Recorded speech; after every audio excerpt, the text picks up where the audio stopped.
On today's ChurchTechCast.com Q&A show, SDI, ProPresenter 8, and Progressive Live.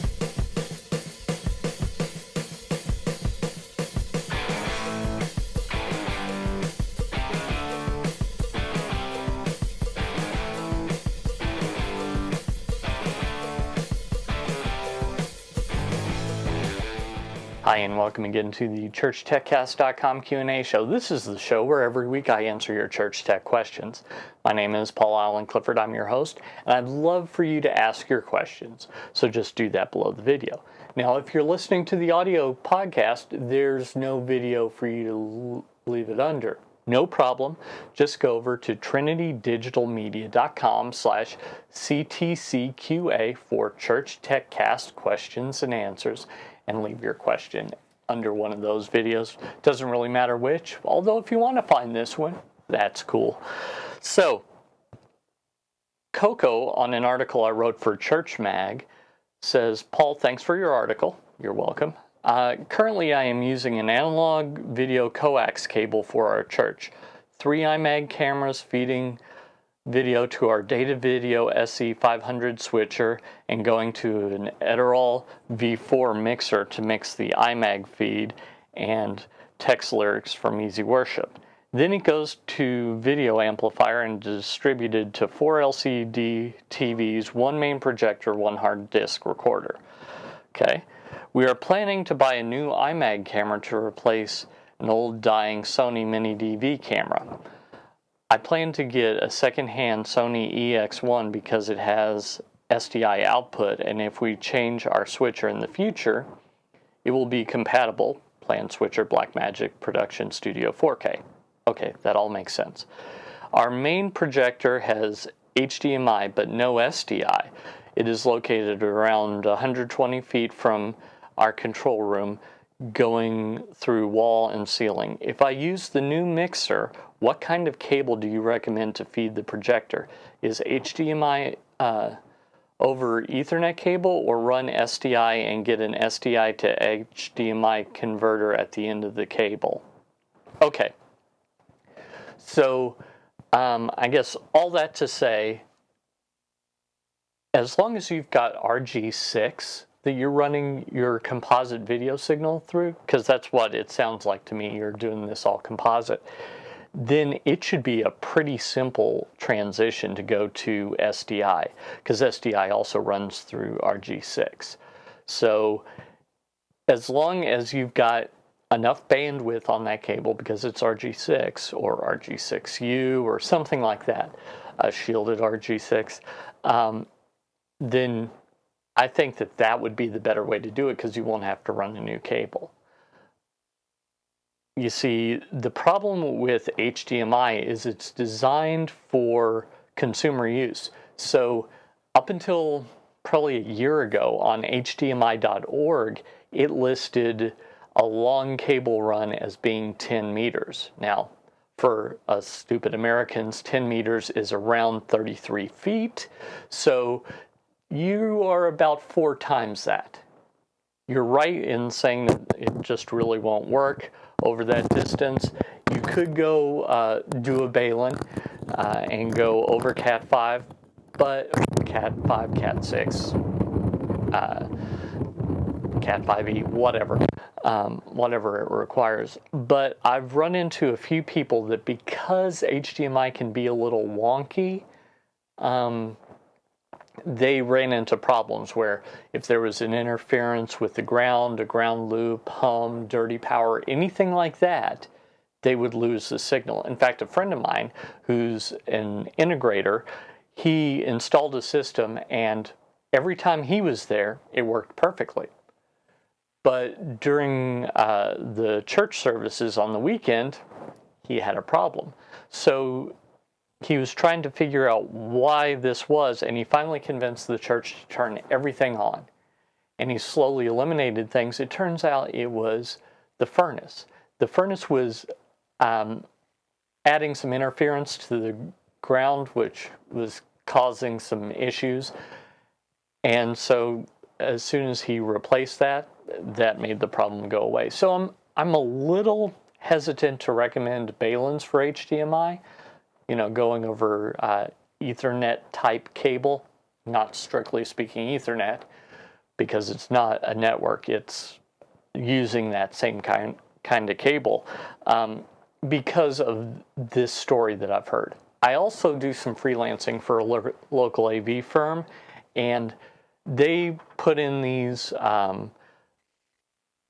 HDMI to SDI converters all the time. So they'll go from SDI or from HDMI to SDI and back like crazy. They run the cable, then they wind it all up, and they're done. And I've seen them do it probably 20 or 30 times with no problems whatsoever.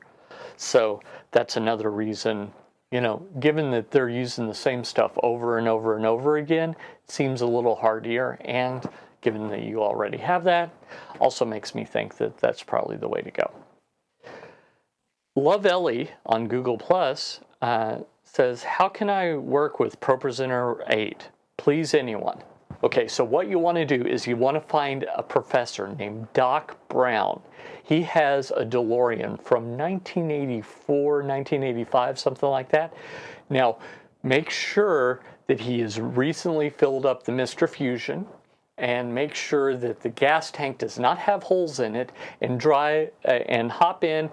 Pay no attention to the fact that you're going to be breaking the speed limit doing 88 miles an hour, and then go forward about 3 or 4 years, and you can work with ProPresenter 8, because ProPresenter 8 hasn't been released yet. I couldn't resist. I think probably what you meant, Ellie, or Love, or whatever, I think probably what you meant was work with ProPresenter 6 on Windows 8.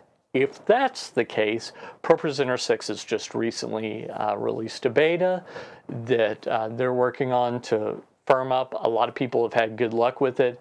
They changed out the code base to get rid of some of the instabilities that people were seeing with ProPresenter 6. And so I think that that might be the way to go. Sorry for my little joke. I just couldn't resist because I'm a big geek. Okay, so one more question today, and that comes from Reptile Gamers 00 on YouTube. If we're stuck with a bad download speed due to location, could we use a progressive download? Is there an option to record a video to a hard drive and then stream it, but 10 minutes behind? So one church will start at a regular time, the other two will start 13 minutes later. Plenty of time to buffer the video. Kinda. Now, you're not going to record the entire thing because you're probably not going to be done. So that's the first thing for you to consider is you're not going to record the whole thing because the service isn't going to be done. So that wouldn't work. I think what I would do is do something like ChurchStreaming.tv, which I use. They have a DVR function.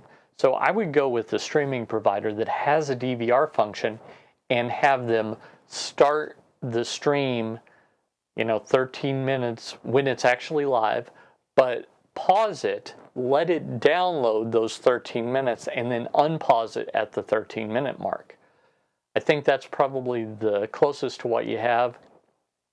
If you had the entire service done and you could upload it, let's say you were an hour or two behind, and then have them go on YouTube, that would work as well. But I think that this DVR function, and there are other services that do that. I just know that ChurchStreaming.tv does. It seems like Ustream or Livestream also does it. So check that and see if that doesn't do what you need. I'd absolutely give it a try. A lot of services have a 1-month trial. Give it a try, see if it works, and if it does, that's what I would go for. It's probably worth the money to pay for something that's like $100 a month to get the quality that you need.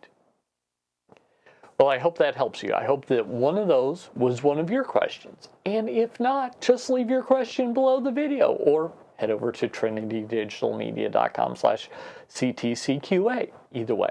If you like this content, you'd probably love my email newsletter, so head on over to trinitydigitalmedia.com/gifts, GIFTS, and pick up a copy of my email newsletter over there, along with one of 5 Church Tech gifts, your choice. I'll let you choose. Also, you'd probably like some of the great stuff that I have at my store. Most of it's digital, but I do have some links to some hard copies of product and all, so you can get that. Also, go on over there and take a look at Church Tech U.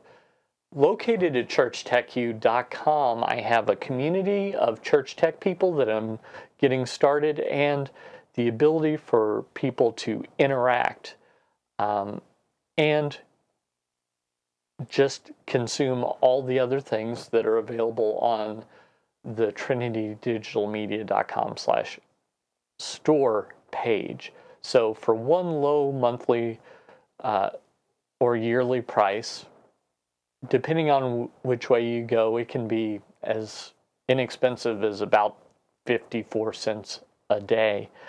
So for something like that, you can get access to all this content and archived shows and discussions about them and books and even my video course, which is available nowhere else. So head over there and take a look today.